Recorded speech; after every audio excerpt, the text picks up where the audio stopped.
Neste mês de consciência negra, o nosso grupo ficou responsável por apresentar duas figuras históricas para vocês. E essas duas figuras históricas desempenharam papéis fundamentais em suas épocas para a nossa história. E mesmo assim, muitos ainda não os conhecem ou dão o devido valor. Me refiro a Cruz e Souza e Luiz Gama. Cruz e Souza foi o responsável por introduzir o simbolismo aqui no Brasil. Já Luiz Gama foi um escritor, jornalista e abolicionista que usou sua voz para combater a escravidão no Brasil. Ambos são Luiz Gama nasceu na cidade de Salvador no dia 21 de junho de 1830.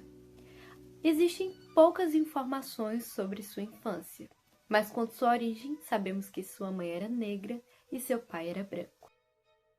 Há registros do nome do pai de Luiz Gama até os dias de hoje, mas sabemos que ele era um fidalgo bastante rico.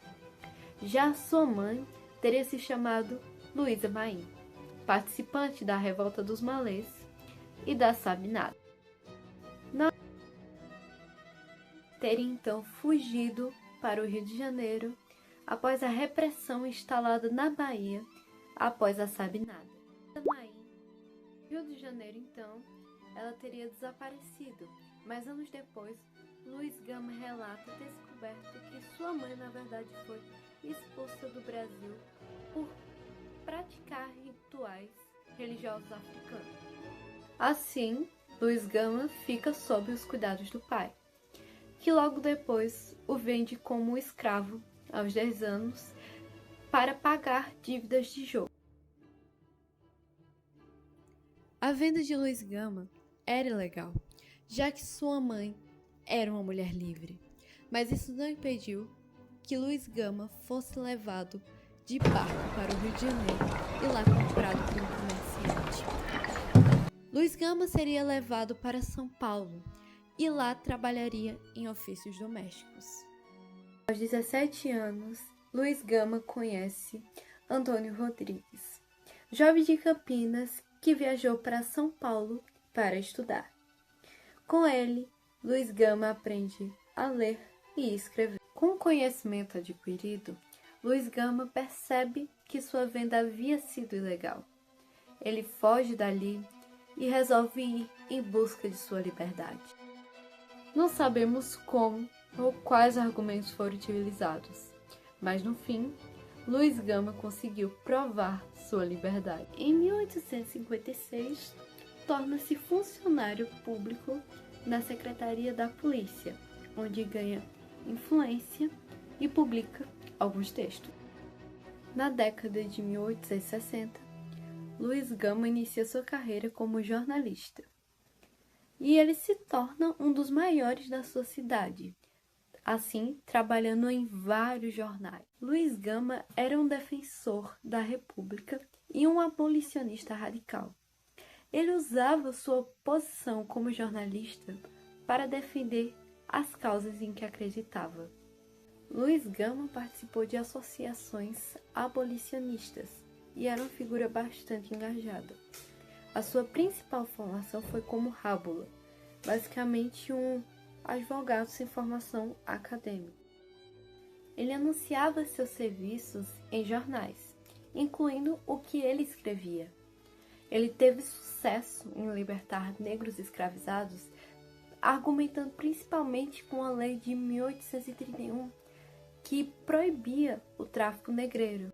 Mas, infelizmente, no dia 24 de agosto de 1882, Luiz Gama veio a falecer, devido a complicações causadas pela diabetes. Apesar disso, Luiz Gama deixou um marco na história.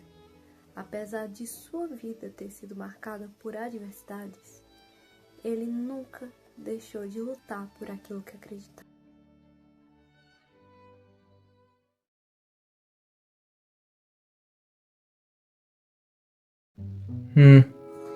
Luiz Gama? Se esse cara realmente fosse importante, eu saberia quem ele era. Luiz Gama. As conversas.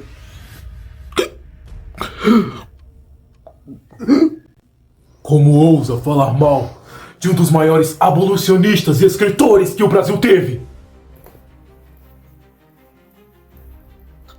Calma, mano, calma. Eu não sabia que ele era tão importante, calma. Como assim você não sabe? Alguém tão importante? Se bem que... Se sente aí, eu vou lhe explicar. Vocês aí só observando, né? Aposto que nenhum de vocês que estão assistindo sabe qual foi a importância desse cara. Pois tá bom, eu vou explicar, já que vocês estão pedindo. Tá achando que esse cara é brincadeira, homem? Pelo amor de Deus. No século XIX, quando a escravidão era lei, Luiz Gama se tornou-se rábula, um advogado autodidata. Porque a faculdade recusou a matricular um homem negro. Calma. O bonito aqui acabou não explicando direito o que era um rábula. Bom, um rábula era alguém que atuava como advogado sem ter diploma de direito. Por incrível que pareça, no século XIX, aqui no Brasil, isso era permitido. Pessoas com conhecimento jurídico, mas sem a formação. Eles podiam defender seus clientes no tribunal. Uma das leis que Luiz Gama utilizou foi a Lei Feijó, de 7 de novembro de 1831. Foi uma das primeiras leis brasileiras a proibir o tráfico de escravos e declarar livre todos os africanos trazidos ilegalmente. E foi utilizando essa e outras leis que Luiz Gama libertou mais de 500 escravizados aqui no Brasil. Esse número foi oficializado por seus biógrafos e homenageados pela OAB. Já na importância cultural, ele foi o primeiro intelectual negro de grande impacto no Brasil, e também um dos primeiros a ser apagado. Fizeram questão de não ensinarem o nome dele, porque lembrar de Luiz Gama é admitir que a abolição não foi generosidade da princesa, e sim luta de pessoas negras que deram a vida e o sangue. Em 2015, mais de 130 anos depois de sua morte, ele recebeu o título oficial de advogado. Tarde demais para ele, necessário demais para nós. Ele mereceu. E o país atrasou 130 anos para admitir. Meu nome é Samuel Oliver e essa foi a importância de Luiz Gama. Bom dia, meu nome é João Guilherme, sou do segundo ano e a parte do meu trabalho vai ser falando sobre as obras literárias do nosso queridíssimo Luiz Gama. A sua primeira maior obra que ele fez foi a chamada Primeiras Trovas Burlescas, que ele fez por volta dos seus 20 a 24 anos, quando trabalhava na Secretaria de Polícia de São Paulo. Alguns anos depois disso, ele fez praticamente uma continuação desse livro, chamada Outras Trovas e Outras Burlas. Ambas seguiam o mesmo tom satírico. Além disso, esse tom satírico também era usado para criticar as elites econômicas da época. Toda essa temática que ele tinha nos seus textos fez com que ele fosse obrigado a usar pseudônimos. Então, Getulina era um dos seus nomes, Afro também é um deles, ambos homenageando lugares ou questões africanas, por ser uma coisa que fazia parte da natureza dele, da cultura dele, e ele sempre fazia questão de lembrar isso para todo mundo. As suas obras, tirando os dois livros que eu citei anteriormente, grande parte delas foram publicadas através de jornais, pequenos folhetos e esse tipo de coisa. Outras delas, não sendo necessariamente podendo ser consideradas obras literárias, foram artigos jurídicos. Alguns deles com a intenção de libertar escravos que eram escravos de maneira ilegal, eles já deveriam ter sido libertos há muito tempo, e coisas do gênero. Mas a questão que fica é que isso não é, tecnicamente, o suficiente para fazer Luiz Gama ser tão famoso e importante quanto ele realmente é. E o que aconteceu foi que, depois da escravidão, depois do fim da escravatura, houve uma coisa chamada o Hino da Proclamação da República. A gente tende a lembrar mais do hino normal do Brasil, normal, entre aspas. Aquele ouvido do Ipiranga, as margens clássicas e tudo. Mas a gente dificilmente lembra do hino da Proclamação da República. Esse hino tem um verso dele que diz algo mais ou menos nesse sentido. E é até difícil lembrar que tivemos escravos em tão belo país. Esse hino foi feito 2 anos depois do fim da escravatura. A partir desse período, começou uma extensa propaganda e revisionismo histórico por parte do governo para tentar apagar completamente a existência desses escritores, da escravatura como um todo e de todas as pessoas que conseguiam se libertar. E é aí que a gente perde grande parte dessas histórias, dos textos de Luiz Gama e de todo o seu conhecimento. E é aí que entra o doutor Bruno Rodrigues de Lima. Não, Bruno, não é você. A questão é que esse Bruno, ele tem muitas formações de direito, enfim, diversas outras coisas. Ele é formado em muita coisa mesmo. E a tese dele, para conseguir o seu mestrado, foi a vida de Luiz Gama. E a partir disso, ele ficou tão focado nisso, digamos assim, por mais que é realmente uma coisa importante para se focar, que ele fez uma coleção inteira de livros que foram publicadas em dezembro de 2022, chamado Obras Completas Luiz Gama. É uma coleção de 11 livros, todas elas falando dos pequenos pedaços da vida dele, mas não no sentido de uma biografia, mas no sentido de uma coletânea dos textos dele. Como vocês devem lembrar, eu falei de 2 textos dele e citei alguns poucos outros, mas sem especificar muito, dizendo que foram publicados em jornais ou artigos jurídicos. A questão é que Luiz Gama publicou mais de 750 textos. Ele publicou muita coisa. E a gente dificilmente escuta falar sobre isso. Grande parte disso foi apagado completamente. E é aí que o trabalho do Dr. Bruno se mostra tão importante por conta do revisionismo histórico que ocorreu. E, por último, ainda no Dr. Bruno, nós temos um dos seus livros mais importantes a escrever. De novo, isso não é desmerecendo nenhum dos livros da coletânea, de 11 volumes, porque todos eles são muito importantes, porque qualquer pedaço da história de Luiz Gama é extremamente importante e não pode ser perdido de maneira alguma. Mas esse livro já é uma análise menos literal dos textos dele. Já é uma questão mais... O próprio doutor falando sobre as suas percepções das atitudes que o Luiz Gama tinha na época. Esse livro sendo Luiz Gama contra o Império.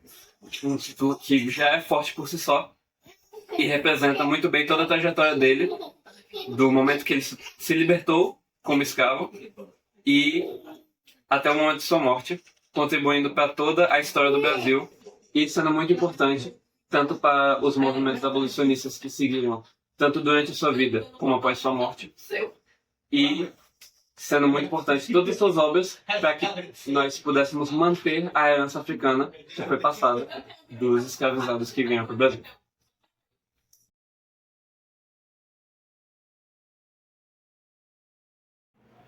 Bom dia, meu nome é Isabela Alves Maranhão, aluna do 2º ano, e agora nós iremos falar um pouquinho da biografia de João da Cruz e Souza. João da Cruz e Souza, ele nasceu no dia 24 de novembro de 1861, em Nossa Senhora do Desterro, atual Florianópolis, Santa Catarina. Seus pais eram ex-escravos, sendo seu pai um mestre-pedreiro, Guilherme da Cruz, e sua mãe uma lavandeira, Carolina Eva da Conceição. Seus pais, sendo escravos alforriados pelo Marechal Guilherme Xavier de Souza, o entregaram para que pudesse ser criado em um ambiente melhor. O Marechal e sua esposa garantiram com que ele recebesse educação. Ele aprendeu a ler cedo e, aos seus 7 anos, ele já escrevia os seus primeiros versos. Desde muito cedo, ele demonstrou talento para as artes, língua e literatura, e estudou em escolas muito conceituadas, como o Liceu Provincial de Santa Catarina, e se tornou um leitor assíduo. Sua infância foi marcada por ter sido criado em ambiente privilegiado, criado como filho de um marechal, que o ajudou a se educar. Ele começou sua carreira escrevendo textos de origem parnasiana, mas logo se tornou um dos principais nomes do simbolismo no Brasil.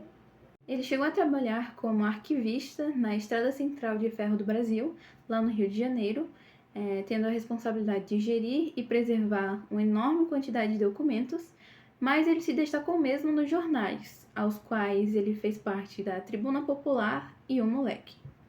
Sua obra ficou marcada por subjetividade, musicalidade e uma linguagem rica em símbolos e sinestesia. Os temas recorrentes de suas obras incluíam misticismo, existencialismo, luta interior entre o bem e o mal, transcendência, sofrimento social e um forte tom pessimista. As suas 3 principais obras são Tropos e Fantasias, de 1885, Missal, de 1893 e Broquéis, de 1893 também. Indo para os seus pseudônimos, Cruz de Souza ficou conhecido como Cisne Negro devido à sua posição como o nome principal do simbolismo aqui no Brasil, um movimento que se opunha ao realismo. Esse termo também faz referência à sua ascendência e à luta contra o preconceito racial que ele sofreu durante toda a sua vida. Tanto que Cruz de Souza chegou a ter cargos públicos, mas por conta do preconceito racial, ele não conseguiu assumi-lo, mesmo sendo adotado por um marechal de alta classe. Indo para o seu casamento e família, Cruz de Souza se casou com Gavita Rosa Gonçalves em 1893 e esse casal tiveram 4 filhos que, infelizmente, faleceram precocemente de tuberculose. Doença essa que veio a afetar também a saúde de Gavita, que veio a falecer anos depois, em 1901, e também do querido poeta Cruz de Souza, que faleceu em 1898. Um fim trágico, mas que deixou sua marca na história na resistência contra o preconceito racial. E esse foi um breve resumo da biografia de João da Cruz e Souza. As principais obras de Cruz de Souza incluem Missal e Broquéis, ambas publicadas em 1893, são consideradas um marco no simbolismo do Brasil. Outras obras importantes incluem Evocações, de 1898, Faróis, de 1900 e Últimos Sonetos, de 1905, a maioria delas publicadas postumamente. Cruz Souza foi o principal poeta simbolista do Brasil, responsável por inaugurar e consolidar o movimento no país. Sua importância está em sua contribuição para a linguagem poética, usando símbolos, metáforas e uma estética profunda para expressar emoções, a religiosidade, o sofrimento e temas sombrios, como a morte. Além disso, como um dos primeiros autores negros a destacar na literatura brasileira, sua trajetória também simbolizou resistência e luta contra o racismo, ampliando o impacto cultural de sua obra. Sua poesia influenciou gerações e ajudou a enriquecer a literatura nacional, tornando-se um símbolo de inovação e de representatividade.